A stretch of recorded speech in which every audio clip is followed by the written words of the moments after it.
अखबारों में इश्तिहार छपा कि फला शहर के मेयर ने आज टटियां साफ की।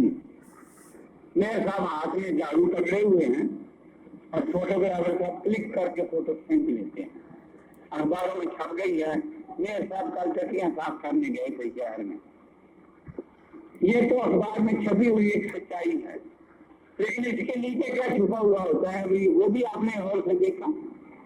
कारपोरेशन का सारा स्टाफ ड्यूटी पर लगा दिया जाता है कि मेयर साहब ने परसों फलां टट्टी को साफ करने आना है, फोटोग्राफर साफ होगा, इसलिए आज से ही टट्टियों को साफ करने का काम शुरू कर दिया जाए।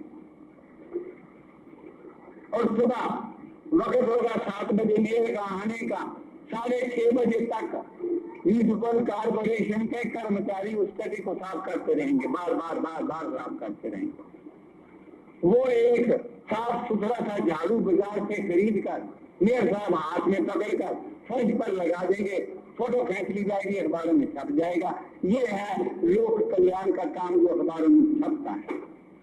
हम इसलिए नहीं जाते कि फोटो छपे, हम इसलिए भी नहीं जाते कि मंच पर बैठाकर हमारा सत्कार किया जाए। हम तो कहते हैं कि हम धन्य हैं अगर हमारी सेवा को जो बहुत मामूली तौर पर हम कर पाए हैं वो प्रभु ने स्वीकार कर ली हो। तो हमारा रिवार्ड, हमारा रिटर्न, हमारा सबसे बड़ा आनंद यही है कि आपने हमारी सेवा को स्वीकार कर लिया। और मैंने कहा आचार्य जी महाराज एक और बात, आप समझते हैं कि फ्री चैरिटेबल अस्पताल के लिए ईश्वर बहुत मदद कर रहा है, लोग आपकी बहुत मदद कर रहे हैं। लोग अगर मदद ना करें तो अस्पताल नहीं चलता। मैंने कहा जी यहाँ पर भी मेरा कुछ अपना विचारधारा है जो मैं आपके सामने रखना चाहता हूँ। जब मैं पूजा ही भगवान की करने लगा हूँ तो स्वीकार करने वाले और उसका रोजाना देने वाला भी प्रभु स्वयं है। धनवान अगर मुझे देता है तो प्रभु की प्रेरणा पाकर देता है। कितने ही धनवान मैंने देखे हैं जिनके हाथों पर जंजीर पड़े हुए हैं, एक पैसा नहीं दे पाते। यहाँ अमृतसर निवासी मेरी बहनों को, सत्संगी भाइयों को जानकर बहुत हैरत होगी और खुशी भी कि एक विधवा बहन मेरे पास आई, हाल ही में उसके पति का देहांत हुआ है। बहुत रोई, कहने लगी मेरा पति तो मेरे सिर से उठ गया, आप ही मेरे पिता हैं, आप ही मेरे बड़े भाई हैं, मैं अब आपके सहारे हूं। उसकी मैली धोती देखकर, उसके कपड़े देखकर, उसके रंग रूप को देखकर ना जाने क्यों मेरी भी आंखों से आंसू बह निकले। कुछ देर बैठने के बाद बोली, मैंने सुना है आपने अस्पताल खोला है, मैं कुछ सेवा करना चाहती हूँ। कुछ और भी बहनें और भाई मेरे पास मौजूद थे। मैंने कहा मेरी बहन, अंदर श्री ठाकुर देव जी महाराज जी की मूर्ति है, जो सेवा करनी हो वहां पे जाकर चढ़ा दो। मुझे बहुत खुशी है, इस दुख में भी आपको प्रभु याद है और आप प्रभु की सेवा करना चाहते हैं। पैसे जलाकर मेरी बहन चली गई।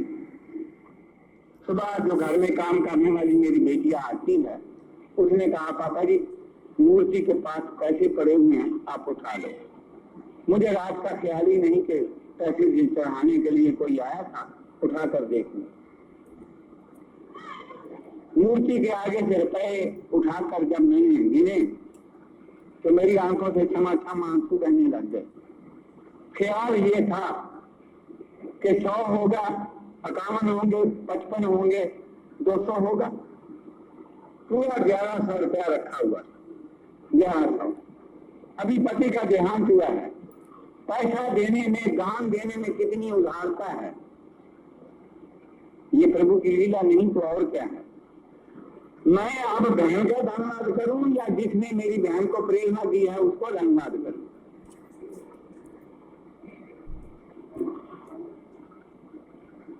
हजरत निजामुद्दीन औलिया ने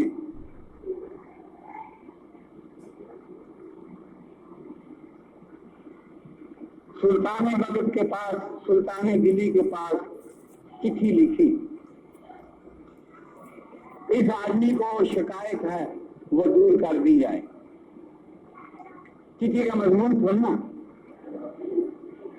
इस आदमी को ये शिकायत है, ये मेरे पास लेकर आया है।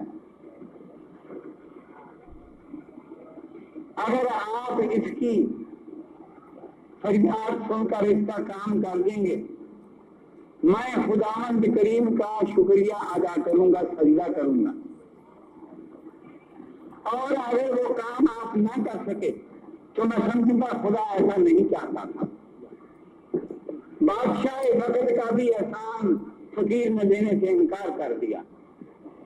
उसके सामने एक ही देखा, प्रभु करेगा, प्रभु करवाएगा।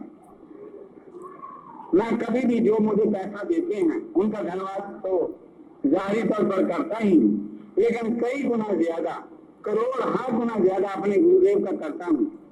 किसी ने अंदाजा लगाया था मुझे अमृतसर तो आज आते हुए, कोई कल की बात नहीं, आज की बात नहीं, सत्संग होता था, चला जाता था, फिर फैसला हुआ कि अस्पताल खोला जाए। जिन पर उम्मीद थी कि मैंने कहना है और वो रुपए की बारिश करना शुरू कर देंगे, उनके हाथ पीछे की तरफ खींचे चले गए। उन्होंने अपने हाथों को जेबों में डाल दिया, मजबूरियां सामने आ गई। मैं बड़ा नाराज हुआ, ये क्या हुआ? वो मैंने जो अपनी कैलकुलेशन बनाई हुई थी, सपन सोचे हुए थे, वो सारे ही टूट गए।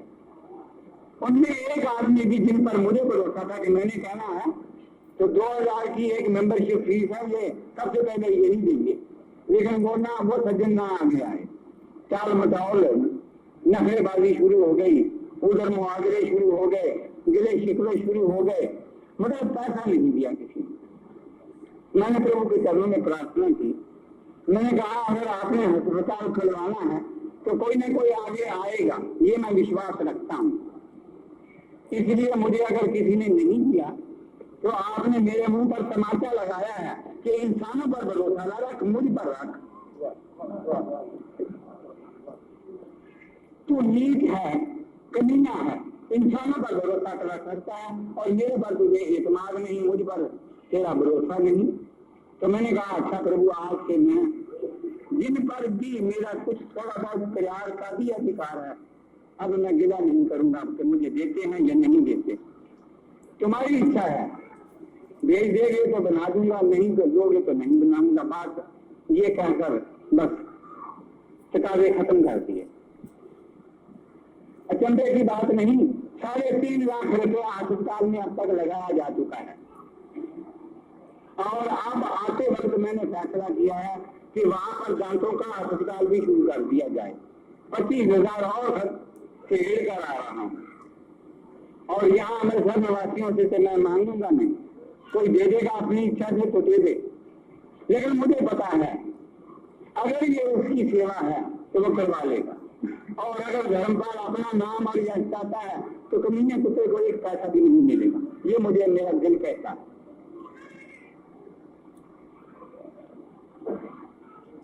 यही बड़ाई है उस गुरुदेव की कि निष्काम भावना से बगैर जताए हुए चुप करके गुप्त तरीके से जितनी भी सेवा हो जाए वो कर ली जाए। हनुमान की सेवा का यही सबसे बड़ा राज था, भरत की सेवा का यही सबसे बड़ा राज था, बिरनी की सेवा का यही सबसे बड़ा राज था। यही राज हमें गुरुदेव ने हमें दिया है। इतना अच्छा है कि हम इस मार्ग पर लड़खड़ाते कदमों से ही सही चलते रहे हैं।